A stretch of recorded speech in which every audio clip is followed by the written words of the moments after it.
한국교육방송공사법 EBS법 개정안이 국회 본회의를 통과했습니다. 민주당은 국민의힘의 무제한 토론을 종결시키고 개정안을 처리했습니다. 민주당은 한미, 한일 정상회담이 국익을 지키고 한반도 평화를 중요한 여정이라고 강조했습니다. 국민의힘 차기 대표는 김문수, 장동혁 후보 간 결선 투표를 거쳐 26일 최종 결정됩니다. 우원식 의장이 다음 달 3일 중국 베이징에서 열리는 전승절 행사에 참석합니다. 한중 의원 연맹을 중심으로 한 여야 의원들도 동행할 예정입니다. 정치권 이슈에 대해 정당의 입인 대변인에게 직접 들어보는 여야 스피커. 오늘 치러진 국민의힘 전당대회 결과와 함께 대치 전국의 변화를 예측해보고 주말에도 이어질 필리버스터 입법 전쟁과 이후 여야의 대응책을 살펴봅니다.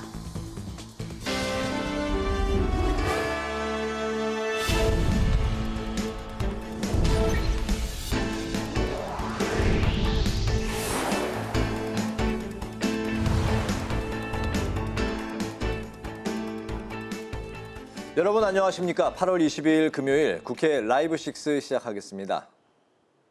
오늘 본회의에서는 국민의힘 주도의 필리버스터 끝에 EBS법이 통과됐습니다. 이로써 방송 3법 모두 본회의 문턱을 넘었습니다. 내일 본회의엔 노란봉투법이 상정되는데 국민의힘은 또다시 필리버스터로 맞설 계획입니다. 이소희 기자입니다. 국민의힘 주도로 진행된 EBS법 필리버스터가 재적의원 5분의 3 찬성으로 24시간 만에 종결됐습니다.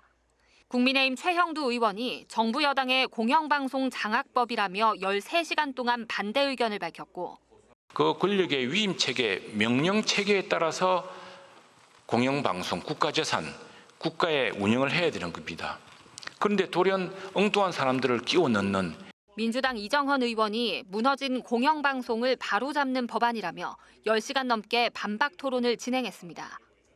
권력에 대한 필수적인 견제 역할을 다 할 수 있으려면 공영방송이 살아 있어야 합니다. 죽은 공영방송으로 우리의 민주주의는 절대 지켜지지 않는 것입니다.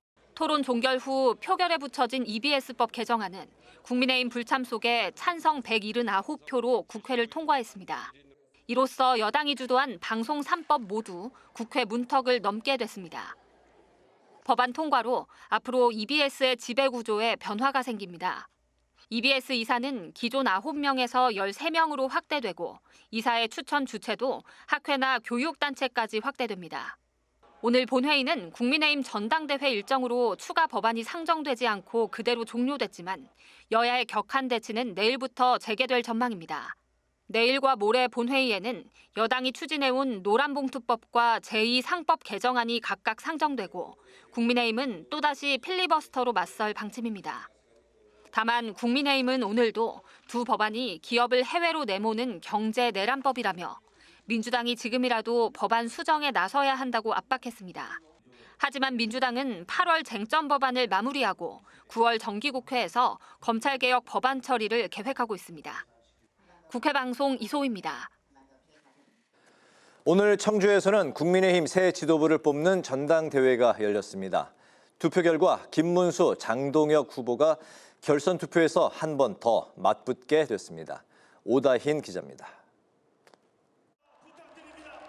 뚜렷한 찬탄 대 반탄 구도 속에서 치러진 국민의힘 전당대회. 당원 투표 80%, 일반 국민 여론조사 20%를 합산한 결과 상위 득표자인 김문수, 장동혁 후보가 결선 투표에서 맞붙습니다. 두 후보는 내일 방송 토론회를 갖고 24일과 25일 선거인단 투표와 여론조사를 거쳐 26일 최종 대표를 선출합니다. 김문수, 장동혁 후보 모두 자신이 당을 이끌어갈 적임자임을 강조했습니다. 저는 국민의힘이 자랑스럽습니다. 자랑스러운 500만 당원 여러분과 함께 우리는 위대한 승리의 길로 함께 나아갑시다. 제가 외치겠습니다. 따라해 주십시오. 뭉치자! 싸우자! 이기자! 장동혁은 변화할 준비가 되어 있습니다. 장동혁은 혁신할 준비가 되어 있습니다. 장동혁과 함께라면 국민의힘은 반드시 혁신할 것입니다. 최고위원으로는 신동욱, 김민수, 양향자, 김재원 후보가 선출됐으며 청년 최고위원회는 우재준 후보가 지도부에 합류했습니다. 새 지도부 임기는 결선 투표가 치러지는 오는 26일부터 시작됩니다. 새 지도부의 시급한 과제로는 분열된 당내 혼란 수습과 3대 특검 수사 대응, 제1야당으로서의 신뢰 회복, 나아가 내년 지방선거 준비 등이 거론됩니다. 청주 전당대회 현장에서 국회방송 오다인입니다. 한일 한미 정상회담을 앞두고 더불어민주당은 국익을 위한 성공적인 순방이 되길 바란다고 밝혔습니다. 또 국민의힘에 대해선 비상계엄 해제 표결을 방해했다는 의혹이 사실이면 해산시킬 수도 있다고 주장했습니다. 여당 소식을 김동희 기자가 전합니다. 더불어민주당은 이재명 대통령의 성공적인 해외 순방을 기원했습니다. 대한민국의 국익을 지키고 한반도 평화를 비롯해 한반도 비핵화 등 한반도 평화 시계를 다시 돌리기 위한 매우 중요한 여정입니다. 정청래 대표는 한미 정상회담에서 굳건한 한미 동맹을 확인하고 국익 위주의 실용 외교를 더해 미래형 동맹이랑 결실을 맺어야 한다고 강조했습니다. 또 우리 기업의 해외 진출 기회를 확보하면 국민 일자리와 소득 증대로 이어지는 만큼 당과 정부, 기업이 원팀이 돼 경제적 성과를 내겠다고 밝혔습니다.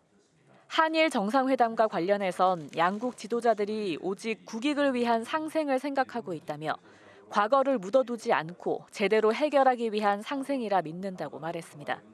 또 이재명 대통령이 셔틀 외교 복원을 언급한 만큼 한일 정상이 자주 만나 허심탄회하게 대화하길 기대한다고 덧붙였습니다. 한편 민주당은 내란 특검이 비상계엄 당시 국민의힘 원내대표였던 추경호 의원을 피의자로 적시한 걸 고리로 국민의힘에 대한 공세 수위를 높였습니다. 정청래 대표는 만약 추 의원의 표결 방해 의혹이 확인되면 국민의힘은 내란 우두머리와 내란 주요 임무 종사자 피의자를 동시에 보유한 정당이 될 가능성이 높다고 밝혔습니다. 정 대표는 통합진보당 해산 사례를 볼 때 국민의힘을 해산시키지 못할 이유는 없다고 주장했습니다. 통합진보당 해산 사유는 내란 예비 음모 내지 내란 선동 혐의였습니다. 국민의힘은 내란에 직접 연루된 정당이니 통합진보당과 비교해보면 10번, 100번 정당 해산감입니다. 민주당은 내란 특검에 추 의원의 비상계엄 표결 방해 의혹 혐의에 대한 철저한 수사를 촉구했습니다. 국회 방송 김동희입니다. 우원식 국회의장이 다음 달 3일 중국에서 열리는 전승절 행사에 참석하기로 했습니다. 한중 관계에 전문성이 있는 여야 의원들도 함께 방문할 예정입니다. 한규미 기자입니다. 우원식 국회의장은 다음 달 3일 중국의 80주년 전승절 행사에 참석합니다. 전승절은 항일 전쟁 승리를 기념하는 중국 국경일로 10년 단위로 대규모 행사가 열립니다. 올해도 베이징 천안문 광장에서 열병식을 개최할 예정이며 푸틴 러시아 대통령 등 국가 원수들도 참석합니다. 우원식 의장의 이번 방중에는 박지원, 김태년, 박정, 홍기원 더불어민주당 의원, 김성원 국민의힘 의원, 김준영 조국혁신당 의원이 동행합니다. 국회의장실은 국회 한중의원연맹을 주축으로 한중 관계에 이해도가 높은 의원들이 동행한다고 설명했습니다. 지난 2015년에 열린 전승절 70주년 행사에는 박근혜 전 대통령이 참석했습니다. 당초 중국은 이재명 대통령의 행사 참석도 타진했지만 여권 일각에서 한미동맹 등에 미칠 영향을 고려해 참석이 부적절하다는 의견을 제기한 것으로 전해졌습니다. 우원식 국회의장은 이번 전승절 행사에서 시진핑 중국 국가주석을 만나 10월 경주 에이펙 정상회의 참석을 다시 한번 요청할 것으로 보입니다. 우 의장은 지난 2월 중국을 방문해 시진핑 주석과 단독 회담을 가진 바 있습니다. 국회 방송 한규미입니다.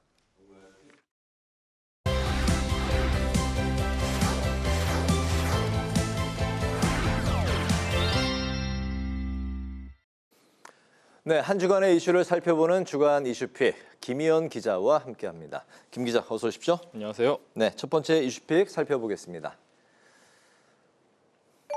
네, 빌 게이츠.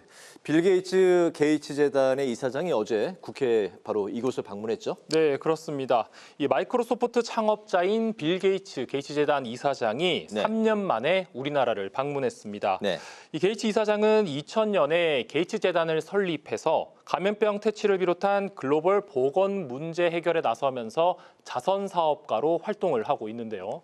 어제 국회에서 우원식 국회의장이 게이츠 이사장과 만났습니다. 두 사람은 글로벌 보건 문제 해결을 위한 국제적 협력 방안에 대해 집중 논의했는데요. 우 의장은 코로나19 팬데믹이 인류에게 국경을 넘어서는 협력 없이는 어떤 위기도 극복할 수 없다는 교훈을 남겼다고 말했습니다. 그러면서 전 지구적 문제를 해결하기 위해서는 국가와 국제기구, 정부와 시민사회가 함께하는 새로운 형태의 파트너십이 필요하다고 강조했습니다. 이에 대해 게이츠 이사장은 한국에서 혁신적인 제품이 생산되고 있고 실제 바이오와 사이언스 분야의 한국 기업에 4억 달러 정도를 투자했다고 밝혔습니다. 앞으로도 한국 정부와 기업이 여러 기관에 대한 지원을 한다면 게이츠 재단에서도 많은 지원을 할 수 있을 것이라고 덧붙였습니다.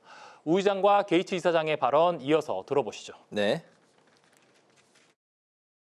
ODA 수혜국에서 ODA 공여국으로 변화한 그런 위상, 이것이 글로벌 보건과 인도적 지원 분야에서 그 기여를 확대해 가고 있습니다. 국회 역시 여야를 막론하고 ODA를 확대하고 또 국제 보건 협력을 위한 초당적 의지가 확고한 만큼 앞으로도 실질적인 정책적 뒷받침을 국회가 열심히 해나갈 생각을 가지고 있습니다.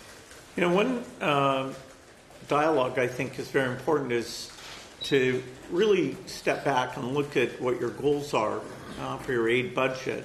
You know, over time, you know, the aid budget, which is currently, you know, less than 1% of the overall government budget, or a little less than 0.3% of GDP, you know, over time, hopefully we'll be able to grow that even to achieve the, you know, what's considered the very generous level of 0.7%. 네, 게이츠 이사장이 이렇게 이제 국회의장을 만났고 그 다음에 국회 이제 외교통일위원회 소속 여야 의원들과도 간담회를 가졌죠? 네, 그렇습니다. 이 게이츠 이사장은 한국은 세계 복지 수여국에서 선진국 반열에 오른 유일한 국가로 전 세계에 큰 귀감이 될 수 있었다며 다시 한번 ODA 지원 확대를 요청했습니다. 이에 대해 김석기 외교통일위원장은 우리나라는 국제사회에 책임 있는 일원으로서 ODA를 지속적으로 확대해 왔다며 새 정부에서도 이런 기조를 충실히 이어갈 것으로 기대한다고 화답했습니다. 네, 첫 번째 이슈픽 살펴봤고 이제 두 번째 이슈픽으로 넘어가 보죠. 네, 무제한 토론. 네, 8월 임시국회 본회의가 어제 열리면서 네. 쟁점 법안에 대한 무제한 토론이 진행이 됐습니다. 네, 일명 이제 필리버스터인데 어떤 법안에 대한 무제한 토론이었습니까? 네, 방송 3법 중 마지막인 한국교육방송공사법 개정안에 대한 무제한 토론이었는데요. 네. 지난 7월 국회에서 이 방송법과 방송문화진흥회법 개정안이 상정된 후에 무제한 토론을 거쳐 표결 처리됐는데요. 잠시 휴식기를 가졌던 국회는 어제 8월 국회 본회의를 열었고 남은 EBS법 개정안이 상정된 겁니다.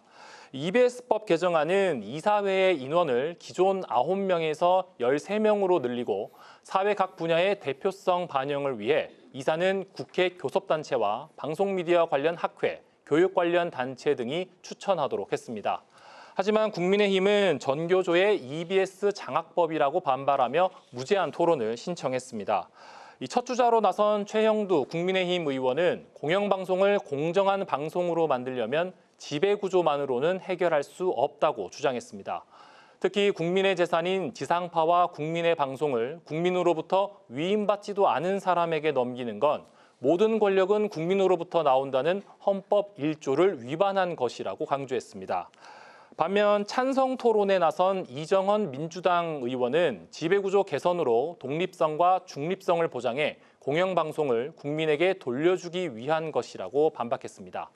무제한 토론은 오늘 오전 24시간을 넘긴 시점에 토론 종결 표결에 붙여지면서 과반 이상의 의석을 가진 여당의 주도로 종결됐습니다. 이어 곧바로 한국교육방송공사법 개정안이 표결에 붙여지면서 최종 처리됐습니다. 네, 방송 3법이 모두 이제 처리가 됐군요. 네, 그렇습니다. 네. 그 밖에도 이제 노란 봉투법을 비롯한 쟁점 법안들이 더 남아 있는데 본회의가 더 진행되지는 않았죠? 네, 그렇습니다. 이 당초 본회의는 어제부터 24일까지 원래 예정이 돼 있었습니다. 네. 근데 오늘 이 국민의힘 전당대회 일정을 고려해 오늘은 본회의를 열지 않기로 여야가 합의했습니다. 네. 오늘 하루가 빠진 대신 25일까지 본회의를 열기로 했는데요. 남은 쟁점 법안은 노란봉투법과 상법 개정안인데 내일 노란봉투법이 상정되면 무제한 토론 24시간을 거쳐 24일에 표결 처리될 것으로 보이고 이후 상법 개정안이 상정되면 또 무제한 토론 24시간을 거쳐 25일에 마지막으로 상법 개정안이 처리될 전망입니다. 그렇군요. 마지막 이슈픽 바로 살펴보겠습니다. 네, 새 지도부, 조금 전에 국민의힘 전당대회 말씀하셨는데 국민의힘 전당대회 결과가 조금 전에 이제 나왔죠? 네, 그렇습니다. 오늘 충북 청주에서 국민의힘 전당대회가 열렸습니다. 네. 이 당 선관위는 지난 20일부터 이틀 동안 당원 선거인단 투표와 국민 여론조사를 진행했습니다. 이 당원 투표 80%, 국민 여론조사 20%를 반영해 승자를 가렸는데요. 먼저 이 청년 최고위원회는 우재준 후보가 당선됐습니다. 네. 이어서 4명을 뽑는 최고위원회는 신동욱, 김민수, 양향자, 김재원 후보가 각각 선출됐습니다. 가장 이제 기대를 모으는 당대표는 김문수, 안철수, 장동혁, 조경태 후보 간 4파전이 펼쳐졌었는데요. 이 과반 승자가 나오지 않으면서 결선 투표까지 가게 됐습니다. 결선은 내일 두 후보 간 방송 토론회를 진행하고요. 24일과 25일 이틀 동안 다시 한번 당원 선거인단 투표와 국민 여론조사를 진행한 뒤에 오는 26일 국회 도서관 대강당에서 최종 승자를 가리게 됩니다. 네, 26일에 결선 투표로 새 당대표가 선출이 되는데 결국에는 이제 좀 반탄 지도부가 새로 이제 또 구성이 되는 그런 분위기로 흘러가겠네요. 네, 그렇습니다. 이 결선에서 탄핵 반대를 주장했던 김문수 후보와 장동혁 후보 두 후보 모두 탄핵 반대를 주장했던 후보로 결국에 반탄 후보 두 분이 이제 결선 투표로 가게 된 거죠. 네, 최고위원 새로 선출된 최고위원 분위기도 이제 그렇게 흘러갈 것 같습니다. 주간 이슈픽 여기까지 듣겠습니다. 김희연 기자와 함께했습니다. 말씀 고맙습니다.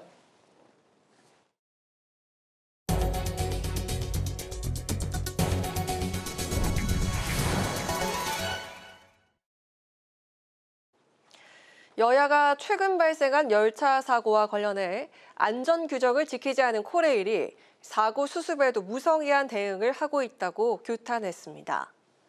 정청래 민주당 대표는 코레일에서 이번 사고를 제외하고도 2002년 이후 7명의 사망자가 나왔다며 이번에도 안전 규정을 지키지 않아 발생한 것 같다고 비판했습니다. 송원석 국민의힘 원내대표는 코레일이 국토위 소속 국민의힘 의원들의 자료 요구에 전혀 협조하지 않고 있다며 무성의한 대응으로 일관하고 있다고 지적했습니다. 더불어민주당이 당 상설특위로 국방안보특별위원회를 신설했습니다. 국방특위는 사성 장군 출신인 백군기 전 의원과 수방사령관 출신 김도균 민주당 강원도당 위원장이 공동위원장을 맡습니다. 민주당은 또 비상설특위로 디지털 자산 관련 기본법과 스테이블 코인 관련 법안 등을 논의할 디지털 자산특위와 방위산업특위도 신설하기로 했습니다. 국민의힘이 최교진 교육부 장관 후보자를 향해 양심이 있다면 즉각 사퇴하라고 촉구했습니다. 김정재 정책위 의장은 오늘 원내대책회의에서 최 후보자가 보수 인사에겐 막말을 하고 진보 인사에겐 한없이 관대한 정치 아첨꾼이라고 비판했습니다. 김 정책위 의장은 또 최 후보자가 음주운전 전력까지 있다며 이런 인물에게 우리 아이들의 교육을 맡긴다는 것은 도저히 상상할 수가 없다고 말했습니다.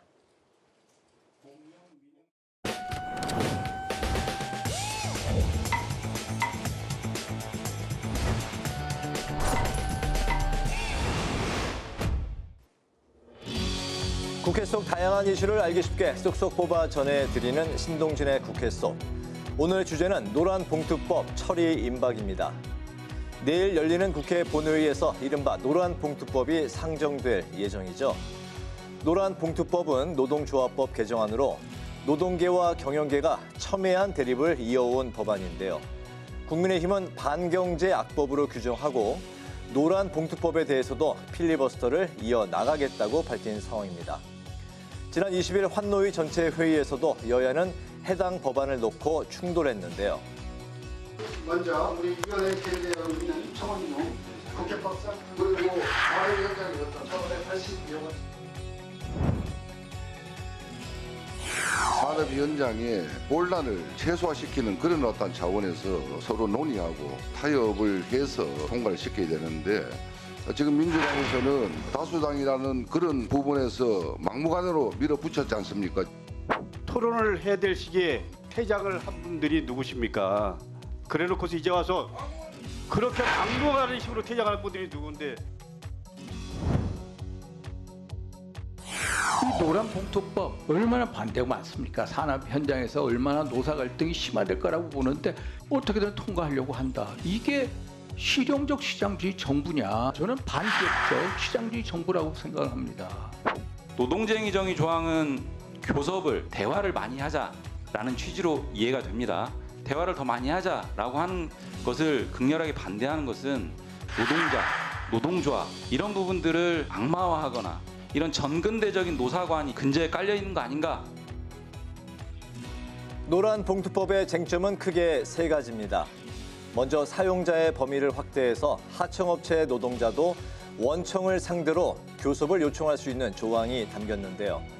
이에 대해 경영계는 기업에게 무한 책임을 지운다고 반발합니다. 두 번째는 노동쟁의 허용 범위. 개정안은 노동쟁의 허용 사유에 임금 같은 근로 조건뿐만 아니라 사업 경영상의 결정도 추가했는데요. 경영계는 경영권 침해라고 주장하는 반면 노동계는 정리해고 파업 등이 일부 국가에선 이미 합법이라는 입장입니다. 그리고 마지막 쟁점은 파업 노동자에 대한 손해배상 청구 제한인데요. 경영계는 불법쟁이를 조장한다며 우려하고 있지만 노동계는 기업들의 과장된 해석이라며 반박하고 있습니다. 노란봉투법의 본회의 통과가 임박하자 반응은 더욱 극명하게 엇갈리고 있는데요. 특히 경제계에선 1년간 법 시행 유예를 호소하고 있습니다. 즉각 노조법 2, 3조 개정안을 통과시켜야 합니다. 그래야 지금까지 불법과 편법, 부당노동행위에 기대어 노동기본권을 억압해온 기업 간행을 바꿀 수 있습니다. 노동조합법 개정은 우리 노사관계에 엄청난 혼란을 가져올 수 있는 중대한 변화입니다. 법이 개정될 경우에 최소한 1년 이상 시행을 유예해 주십시오. 평화를 비롯해 한반도 비핵화는 한반도 평화 시계를 이 법에 대해서 오랫동안 수기가 된 거니까 부작용이 그렇게 크지 않도록 잘 관리가 될 수 있을 거라고 생각하는데 산업계의 목소리에 대해서도 정부가 잘 경청할 필요가 있다고 생각하고요. 지난 정부에서 대통령 제2 요구권으로 두 차례나 폐기됐었던 노란봉투법.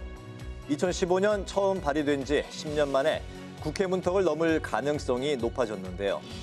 노동권 보호와 산업 경쟁력이라는 두 가치를 지키면서도 재계의 반발을 최소화할 수 있는 보완 장치가 마련돼야 할 것으로 보입니다. 지금까지 신동진의 국회 속이었습니다.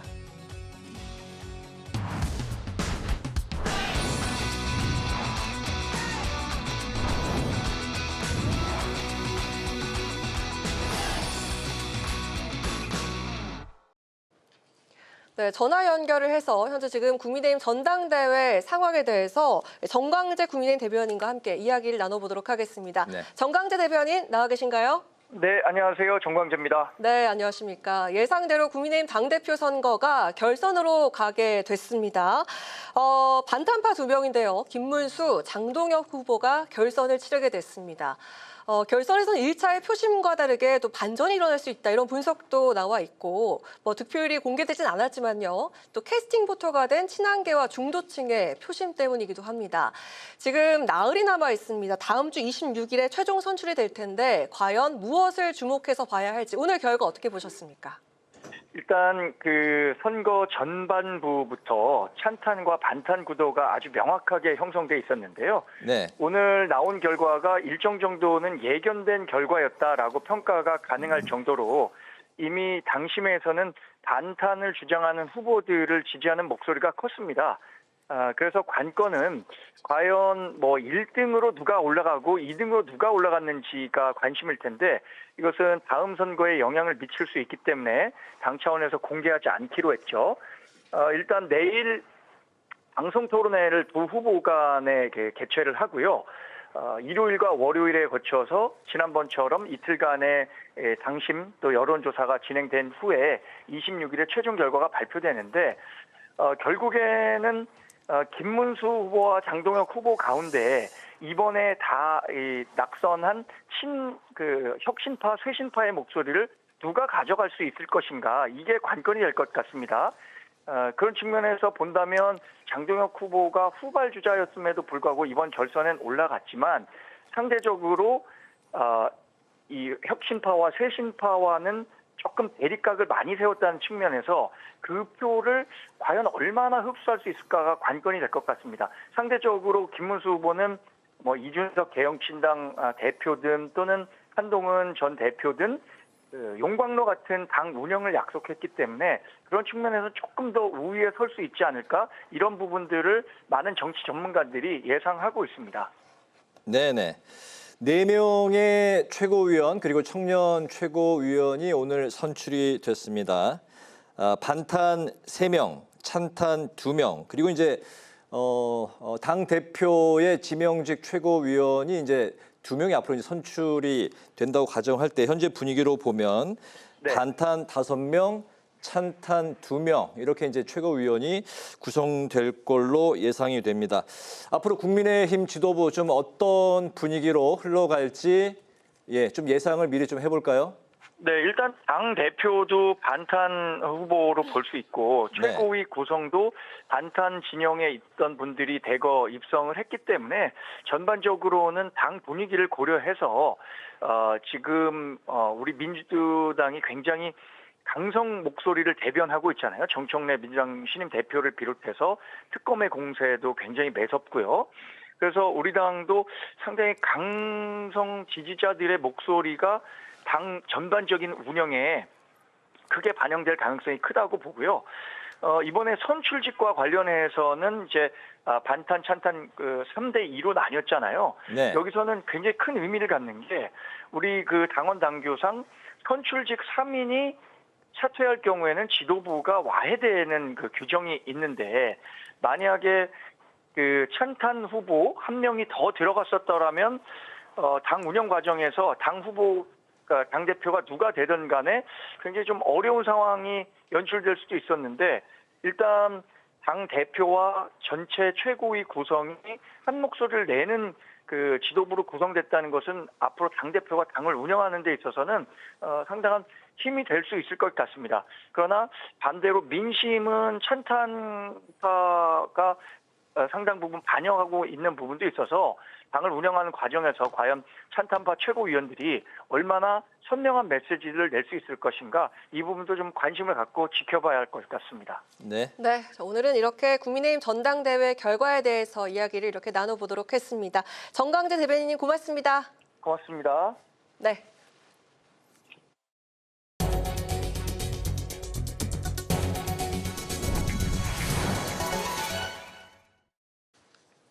네, 계속해서 국민의힘 전당대회 결과부터 김지호 더불어민주당 대변인과 함께 이야기를 이어나가도록 하겠습니다. 대변인 안녕하세요. 안녕하세요.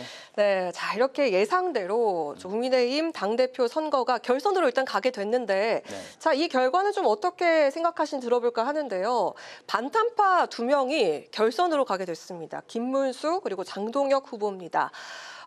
이제 친한계와 중도층의 표심을 누가 과연 흡수할 수 있을지 이게 관건인 것 같다라고 정강재 대변인께서 말씀해 주셨거든요. 이렇게 캐스팅 보터가 된 것 같다 이런 생각이 드는데 자, 남은 나흘이 있습니다. 과연 우리는 무엇을 집중해야 될 것 같고 또 오늘 이 결과 어떻게 보셨는지 들어볼까요?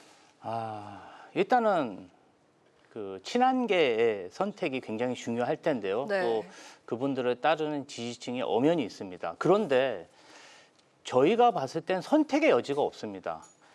장동혁 후보는 아예 본인이 당대표가 되면 친한계가 당을 나가야 된다. 이렇게 전환기 씨 앞에서 호언장담을 했습니다. 그렇기 때문에 저희가 봤을 때는 아무래도 친한계로서는 정말 그렇게 하고 싶지 않지만 김문수 후보 쪽을 지지하지 않을까. 왜냐하면 김문수 후보가 당대표가 안 되면 장동혁 후보가 됐을 때 본인들이 아예 그냥 당으로 출당될 수도 있기 때문에 최악의 상황은 막아야 하기 때문에 아무래도 김문수 후보를 중심으로 결집하지 않을까 이런 생각이 들고요. 저희가 봤을 때는 12.3 계엄 이후에 네. 정말 윤석열 전 대통령이 탄핵이 됐고 이재명 대통령, 새로운 대통령이 당선된 지 지금 2달이 넘어 이제 석 달 가까이 되고 이제 내일 모레 미국 트럼프 대통령과 정상회담까지 하고 있는데 아직도 윤석열 전 대통령의 탄핵이 맞냐 틀리냐, 계엄이 옳았냐 틀렸냐, 지금 국민의힘에서 이런 논쟁을 하는 것 자체도 국민들 보기에 참 송구스럽고요. 더더욱이 계엄과 내란 그리고 부정선거를 뭔가 생각하는 이런 후보들이 그냥 당 대표부터 최고위원까지 싹쓸이 하다시피 지도부를 이루다 보니까 앞으로 국민의힘의 앞날이 굉장히 걱정이 됩니다. 두 사람 중 누가 대표로 선출이 되든 앞으로 그 여야 강대강 대치 이 분위기는 좀 확정적일까요? 물론 국민의힘에서는 막무가내식 대여투쟁을 하겠지만 또 민주당은 또 집권 여당이기 때문에 오늘도 정청래 후보가 국민의힘 전당대회에 화환을 보냈습니다. 물론 앞에서는 격렬하게 싸울 수 있지만 그래도 저희가 뭔가 좀 유두리를 둬서 잘 협치하고 대화할 수 있는 그런 기틀을 마련할 것으로 기대하고 있습니다. 네. 청년 최고위원까지 이제 포함해서 오늘 최고위원 5명이 선출이 됐고 조금 전에도 이제 정광재 대변인과의 전화 인터뷰에서 이야기를 했지만 반탄 3명, 찬탄 2명이 선출이 됐습니다. 여기 이제 당대표 김문수, 장동혁 후보 중에서 이제 나올 텐데 이분들의 성향으로 봤을 때 어쨌든 지명직 최고위원도 여전히 그 좀 반탄 쪽에서 나온다고 보면 최고위원이 이제 5대2 구도가 될 것 같습니다.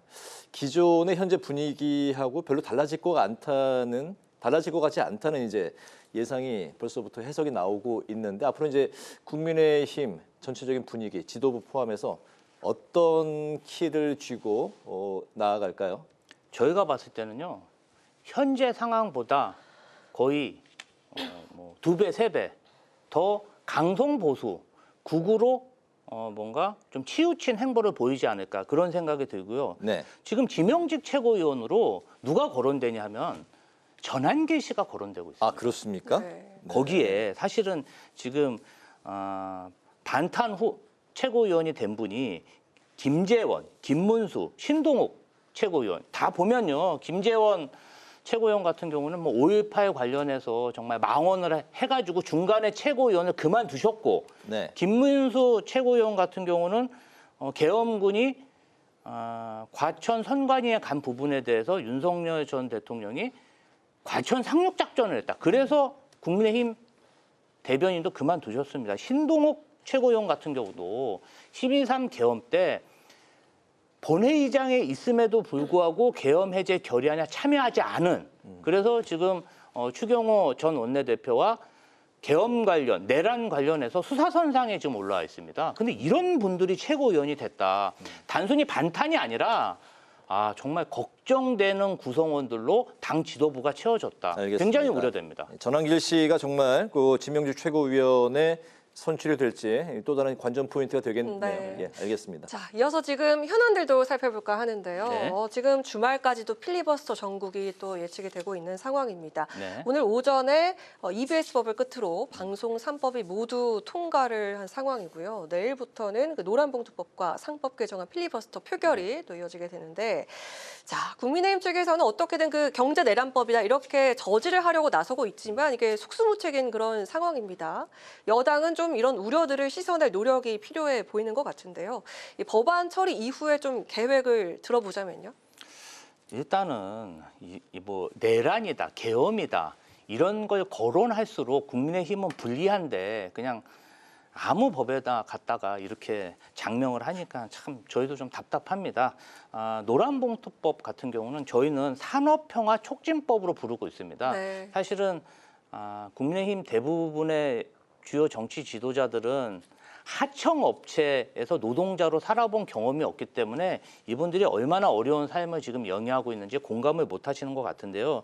이미 이 법안은 과거에 한번 국회 문턱을 넘어서 행정부로 넘어갔는데 윤석열 전 대통령이 거부해서 다시 돌아온 법안입니다. 그게 정말 수년이 흘렀고요. 그동안에 제도적으로 굉장히 숙성된 법안입니다.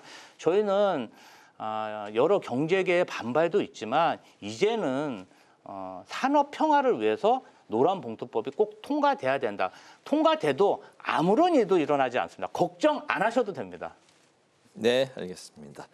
이재명 대통령과 이제 민주당 지지율이 최근에 좀 하락하는 그런 이제 여론조사 결과들이 나온 상황에서 한일, 한미 정상회담을 이제 앞두고 있습니다. 연속적인 정상회담을 앞두고 민주당이 이제 성공을 기원을 했고 국민의힘은 조현 외교부 장관이 한일 정상회담을 이제 목전에 두고 왜 미국행을 했는가에 대해서 또 의문을 제기를 했습니다. 어쨌든 이재명 대통령이 실용 외교 기치를 내걸었는데 한일, 한미 정상회담 좀 어떤 포인트를 주목을 해야 될까요? 일단은 트럼프와 정상회담을 하기 전에 일본과 정상회담을 한다는 게 키포인트겠죠. 네. 미국이 가장 원하는 동북아의 안보 그림이 뭐냐. 그러면 미국, 일본, 한국 삼각 안보 동맹이거든요. 그 부분과 관련해서 이재명 정부가 전임 정권에 이어서 미국이 원하는 안보 동맹을 정말 성실하고 신뢰 있게 추진하고 있다. 그 증명을 하고 있다고 봐요. 네. 그러면 미국 입장에서 정말 안보적으로 중요한 위치에 있는 한국이 미국의 새로운 안보 전략을 성실하게 수행하고 있는데 뭐라고 할 계기가 없는 거죠. 잘하고 있는데. 네. 이런 면에서 큰 의미가 있고요. 조현 외교부 장관은 원래는 그 일본 총리와의 그 정상회담에 배석을 하는 게 맞습니다. 그런데 아시다시피 트럼프 대통령 자체가 좀 럭비공 같잖아요. 지금 뭔가 저희가 모르는 돌발적인 요구를 했을 수가 있고 네. 그것을 정상회담 때 불거졌을 경우에는 큰 외교적 낭패가 될 수 있기 때문에 외교부 장관은 급파해서 그러한 돌발 변수를 리스크를 줄이려는 그런 노력으로 보입니다. 네네. 네. 자, 그리고 그 이재명 대통령 지지율이 요즘 들어서 조금씩 낮아지고 있다 이렇게 네. 보도가 나오고 있는데요. 그 가장 큰 원인으로 지금 지목이 되고 있는 게 조국 전 대표 사면으로 네, 지목을 받고 있습니다. 근데 지금 조국 전 대표는요, 뭔가 그 선거 행보가 아닌가 이렇게 이야기가 좀 나올 정도로 광복 행보를 보이고 있고요. 그리고 그 n분의 1 발언도 최근에 이렇게 이야기를 오르고 있습니다. 지금 민주당 측에서는 좀 어느 정도 좀 불편해하는 기색이 조금 느껴지긴 하거든요. 근데 지금 이 민주당 측 그리고 또 대통령 측에서도 어느 정도 이 정치적인 부담감을 갖고 결정을 했을 텐데 이 조국 전 대표의 지금 행보에 대해서 어떻게 지금 보시는지 한번 들어볼까요? 일단은 국정 지지율이 2, 3주 연속 조정세를 보이는 부분에 대해서는 집권당의 일원으로서 굉장히 송구스럽게 생각하고 저희가 절취부심하고 성찰해야 되는 그런 때라고 생각합니다. 다만 이재명 대통령이 신임 당 지도부와 최근에 만찬을 하고 사진이 네. 공개됐고요. 그리고 어제 같은 경우는 우상호 정무수석이 지난 계엄 이후에 공공기관장으로 임명된 50여 명의 인사에 대해서 알박기 인사에 대해서 굉장히 비판했습니다. 그리고 조국 전 대표의 사면에 대해서도 일정 부분 입장을 표현을 하셨죠. 이런 것들이 어떻게 보면은 지지율 하락에 따른 당정 일체와 뭔가 쇄신할 수 있는 계기를 마련하고 있다. 그리고 여기에 덧불어 주말에 일본, 미국과 정상회담이 네. 지금 진행되기 때문에 저희가 봤을 때는 이번 주말이 지나면 다시 국정 지지율을 어느 정도 회복할 수 있는 모멘텀을 만들고 있다고 생각하고요. 조국 전 대표 관련해서는요. 어떻게 보면은 민주당 입장에서는 민주진영 그리고 윤석열 정치 검찰의 그간의 어떤 폭정에 관해서 좀 마무리를 짓겠다는 입장에서 사면을 했고 좋은 의도로 저는 진행했다고 생각합니다. 여러 가지 이야기가 있지만 사면이라는 게 법 체계를 뛰어넘는 대통령의 고유 권한이기 때문에 저희 민주당도 성찰해야 하지만 조국 혁신당과 또 사면의 혜택을 보신 분도 조금 국민 앞에 겸허하고 성찰하는 그런 모습을 보여야 되지 않을까 이런 생각이 듭니다. 혁신당 측에서 그 교섭단체 요건에 대해서 좀 완화를 해달라 지속적으로 요구를 하고 있는데 지금 이거 범여건이 혹시나 균열이 되는 거 아닌가 이런 우려들이 있거든요. 좀 어떻게 생각하십니까? 조국 혁신당은 범여건이 아니라 야당입니다. 네. 호남에서는 굉장히 치열하게 경쟁하고 있는 경쟁 관계고요.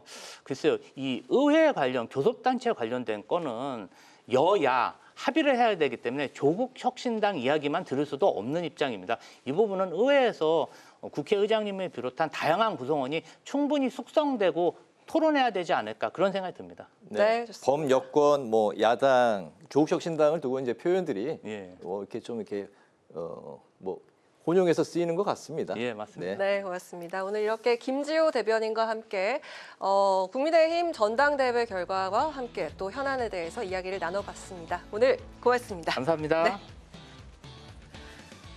네, 오늘 국회 라이브 6 여기까지입니다. 시청해주신 여러분 고맙습니다. 편안한 주말 보내십시오.